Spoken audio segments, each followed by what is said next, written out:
Meron tayong mantikang baboy yan, kaya medyo iba yung kulay niya. Hindi nakaampak ko. Ang menu natin yan guys. Yan.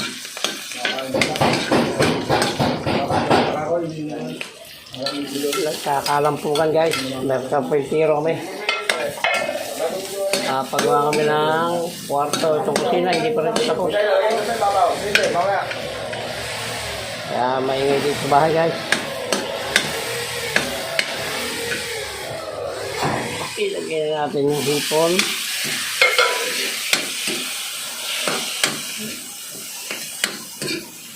Yan. Tapos may tinapa tayo sa taba ng baboy. Naghalo-halo ko yan guys. Igisa muna natin bago natin yan. Lalagyan ng gata. Yan. Lagyan muna natin ng konting asin.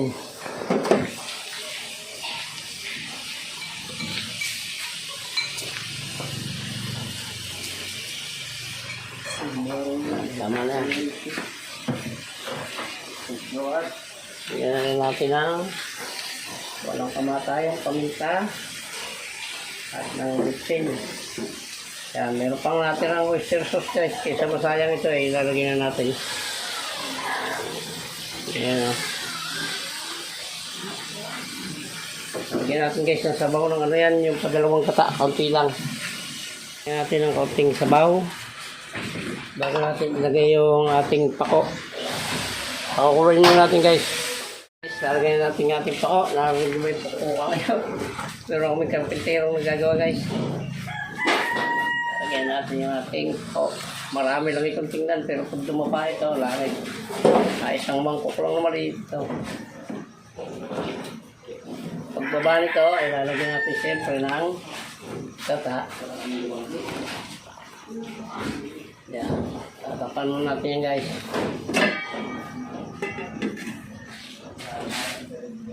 Yan natin guys. Nagtubig nagsabaw. Nagsabaw pala. Nagsasabaw pala ito pa ako. Hindi ko alam guys. Kaya ako nagluto dito. Ayan o. Nakita nyo naman. Kaunting-kaunting lang lagay ko sabaw dyan. Pero nagsabaw siya. Naman siya. Ayan dyan na yan. Ano pong gagawin natin dyan?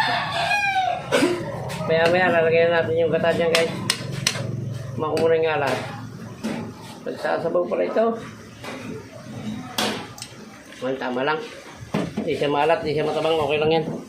Yung aking gata, kahit medyo may sabaw-sabaw pa siya. Masusobrahan sa luto yung gulay. Ayos lang yan. Pag may hindi naman yung titinda, akin lang ito guys. Kaya lang natin siyang kumulo.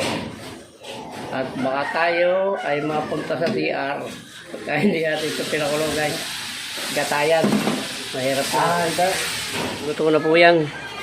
Madudurog naman yung gulay pag masyado nating tinagalan. Ayos na ito guys. Luto na to. Ayan, muli po. Maraming salamat sa inyo sa pagsama sa dulo ng vlog na ito na paggagata o ginataang pako. Ayan, maraming salamat po sa inyo. Hanggang dito na lang po ang vlog na ito na puro ingay. Ayan, shoutout po sa inyo lahat. At maraming salamat. Mabuhay po kayo. At mabuhay tayong lahat. Bye-bye na po. I love you all.